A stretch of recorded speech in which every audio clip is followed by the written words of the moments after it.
Hi guys, good morning po sa inyo lahat. Ito po si nanay po, nagpunta po siya ng tota, kawawa naman ho, para may pambili lang ng bigas at saka pan-dialysis ng asawa niya kasi may kasakit. Wala po silang saktong matiran kung saan po sila nakikitira.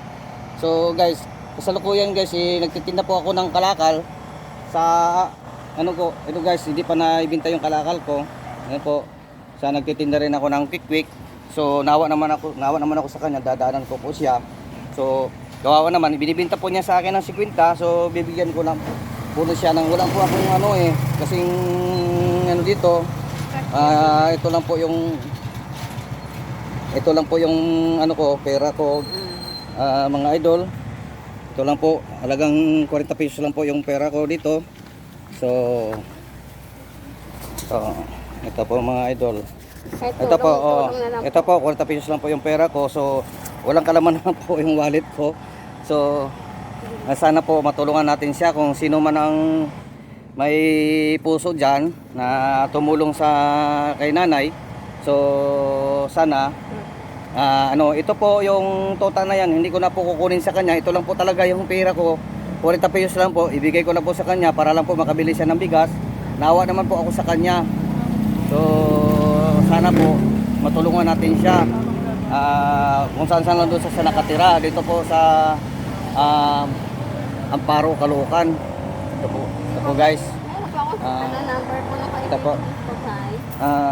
House to house lang po kasi ako tayo eh. So nay, ilan po ang anak mo nay? Isa lang po at 16 po. 16. So kung saan po kayo nakatira? Opo. Pwede niyo po itong tawagan. Ito po yung number ng aming kapitbahay. Kung may Sige po.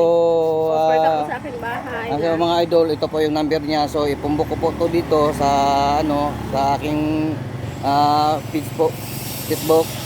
Ipumbok ko po ito. Ako po si si Dagok King Kidlat Vlog. Ito po yung pangalan ko na sa kabila. Ayan po. Si pangalan po niya. Ano pangalan po nay? Steve po kasi. Butante po ako rito. Ito po siyang butante po dito sa Amparo, Caloocan City. Guys, sana matulungan po natin ito si nanay na mabigyan natin ng tulong. Kawawa naman po siya. Kung mayroon lang akong may tulong sa kanya, sana po mahigit pa dito ang may tulong ko sa kanya. At kunting bagay lang po, malaking bagay na rin po ito sa kanya. Malaking bagay na po sa kanya. Salamat po nay. Nay, yung tota nay, hindi ko na kukunin po nay. Sa'yo na po yan. Ibibinta po niyo ulit po yan nay ha. Alagaan po niyo yung tota nay. Saka mag-ingat po kayo sa ninyo ha. Maraming salamat po. Bye bye.